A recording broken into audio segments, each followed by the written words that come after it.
ये है Qatar. Saudi अरब, Bahrain और यूएई के दरमियान वाक़े दुनिया का सबसे अमीर तरीन कंट्री। इतना अमीर कि इसकी पर कैपिटा इनकम है $1,28,000, जो कि अमेरिका, सिंगापुर और इवन पड़ोसी अरब ममालिक जैसे कि यूएई और सऊदी अरेबिया वगैरह से भी कहीं ज्यादा है। बड़ी बड़ी बिल्डिंग्स, शॉपिंग मॉल्स, महंगी गाड़ियाँ। इसीलिए कतर को मिडल ईस्ट का वेगस भी कहा जाता है। लेकिन कतर हमेशा से ऐसा नहीं था। चंद साल पीछे चले जाएं तो कतर सिर्फ एक तपता हुआ सहरा था जिसमें गुर्बत, भूख और बोरियत के अलावा कुछ नहीं था। तो फिर ये इतनी बड़ी ट्रांसफॉर्मेशन कैसे हुई? जो देश सारे अरब कंट्रीज में से सबसे गरीब था, आज दुनिया का अमीर तरीन देश कैसे बन गया? इसके पीछे एक बहुत ही इंटरेस्टिंग कहानी है और ये कहानी बाकी सारे अरब कंट्रीज की कहानी से मुख्तलिफ है। इस वीडियो के एंड तक आप ये भी समझ चुके होंगे कि क्यों सऊदी अरब और यूएई कतर को पसंद नहीं करते और कैसे कतर आने वाले वक्त में भी अपने पड़ोसी अरब देशों के मुकाबले में ज्यादा खुशहाल और महफूज होगा। ये कहानी शुरू होती है 1916 में, जब कतर के अमीर अब्दुल्ला अस्सानी ने ब्रिटिश के साथ एक ट्रीटी साइन की, जिसके मुताबिक ब्रिटेन ने कतर को किसी भी जमीनी या समुद्री हमले की सूरत में डिफेंड करना होगा और कतर बदले में अगले 55 साल तक ब्रिटिश कॉलोनी का हिस्सा रहेगा और यहाँ से निकलने वाले हर नेचुरल रिसोर्स में ब्रिटेन का शेयर होगा। 1940 में कतर में सबसे पहली ऑयल फील्ड डिस्कवर हुई। 1960 तक कतर में तेल की खोज और जमीन से निकालने का काम उरूज पे था और कतर के हालात आहिस्ता आहिस्ता बदलना शुरू हो चुके थे, मगर अभी भी कोई बहुत ज्यादा तब्दीली नहीं आई थी।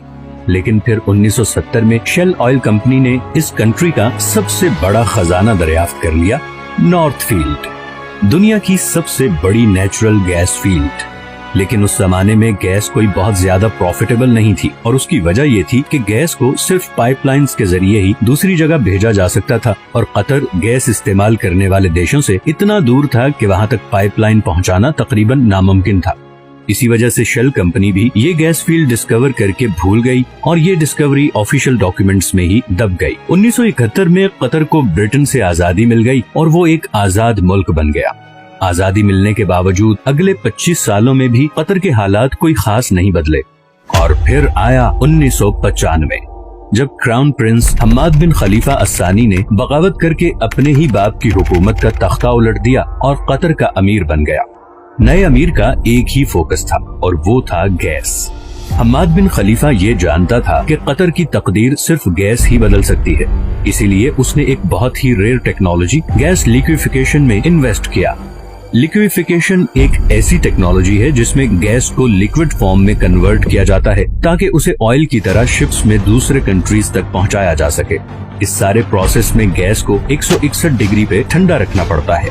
इसी प्रोसेस पे कतर ने सारी इन्वेस्टमेंट कर दी और आज वो LNG का सबसे बड़ा एक्सपोर्टर है।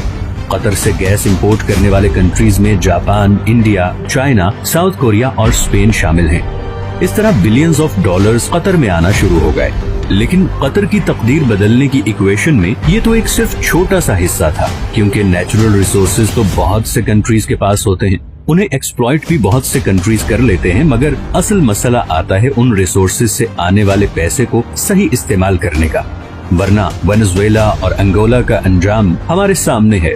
यही वो जगह है जहां कतर बाकी तमाम कंट्रीज पे बाजी ले गया। कतर ने 2005 में कतर इन्वेस्टमेंट अथॉरिटी के नाम से एक कंपनी बनाई जिसका मकसद था तेल और गैस से आने वाले पैसे को पूरी दुनिया में इन्वेस्ट करना।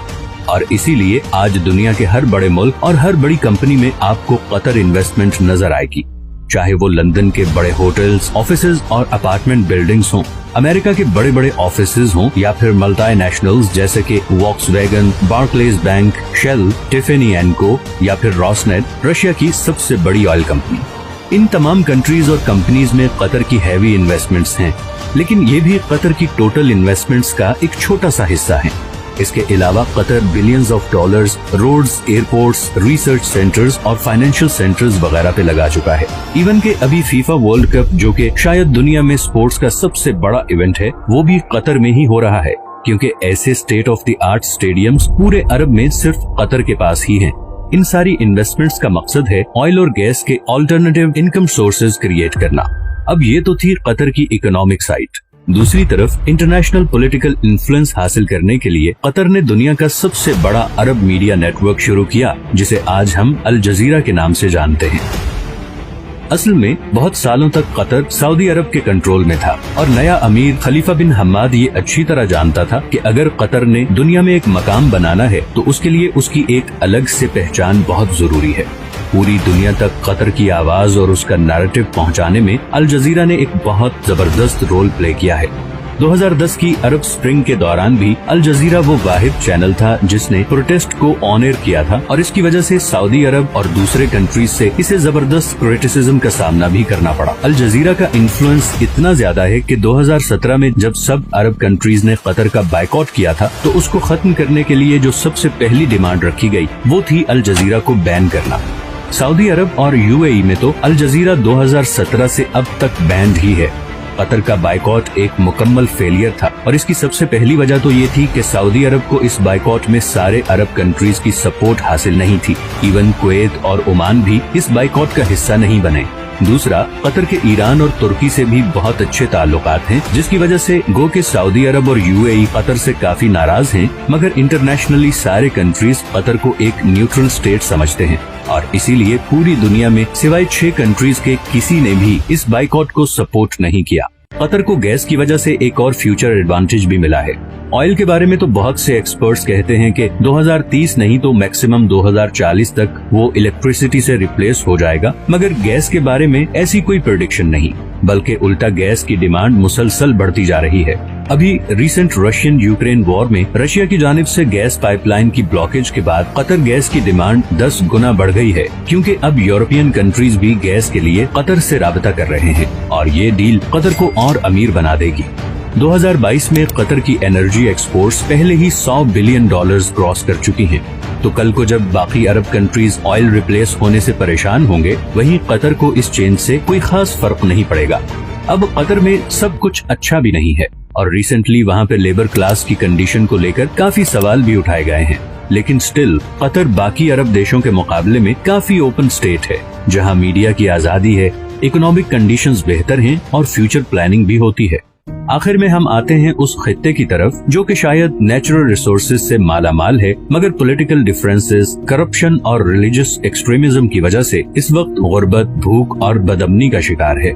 कतर की आबादी का 60% साउथ एशियंस हैं। इंडियंस, पाकिस्तानी, बांग्लादेशी और नेपाली कतरी पॉपुलेशन का सबसे बड़ा ग्रुप हैं।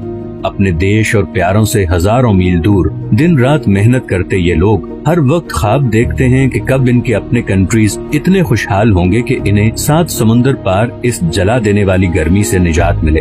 हर वक्त सोशल मीडिया पे लड़ने वाले ये लोग बाहर के कंट्रीज में बिल्कुल मिलजुल के रहते हैं, दुख बांटते हैं और एक दूसरे की मदद करते हैं, लेकिन जैसे ही वापस अपने कंट्रीज में आते हैं तो वही पुराने पॉलिटिकल एजेंडे से मुतासिर होकर एक दूसरे को बुरा कहने और समझने लगते हैं। न जाने ये हालात कब बदलेंगे, कब इस सब कॉन्टिनेंट के लोग ये फैसला करेंगे कि ये पॉलिटिशियंस की डर्टी पॉलिटिक्स का हिस्सा नहीं बनेंगे, इस ब्रेन वॉशिंग से बाहर निकलेंगे, दूसरों को भी इंसान समझेंगे और फाइनली ये फैसला करेंगे कि अब हमें अपने कंट्री को उस मुकाम तक लेके जाना है जहाँ पे आज नॉर्वे और कतर है। मैं उम्मीद करता हूँ कि आप लोग इस चैनल की वीडियोस को पसंद कर रहे हैं। अगर अभी तक आपने नॉर्वे पे वीडियो नहीं देखी तो वो भी जरूर देखें। ये हैं वो तमाम सोर्सेज जिनसे मैंने इस वीडियो के लिए कंसल्ट किया है। अगर आपको ये वीडियो भी पसंद आई है तो इसे लाइक और चैनल को सब्सक्राइब जरूर कर दें, क्योंकि मैंने अभी बहुत से इंटरेस्टिंग टॉपिक्स पे वीडियोस बनानी है, तो आपकी सपोर्ट बहुत जरूरी है। मिलते हैं नेक्स्ट वीडियो में, अपना ख्याल रखिएगा। अल्लाह हाफिज।